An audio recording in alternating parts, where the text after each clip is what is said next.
County in northern Utah, northeastern to Ella County in northern Utah, until 1:45 a.m. Mountain Standard Time. At 12:41 a.m. Mountain Standard Time, a dangerous snow squall was located 8 miles west of Dell, or 27 miles northwest of Grantsville, moving east at 40 miles per hour.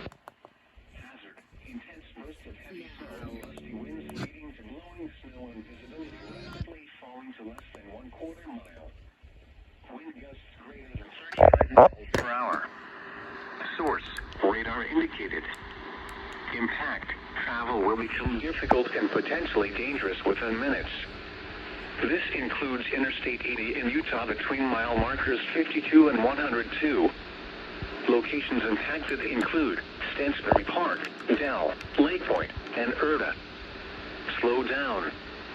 Rapid changes in visibility and road conditions are expected with this dangerous snow squall. Be alert for sudden whiteout conditions.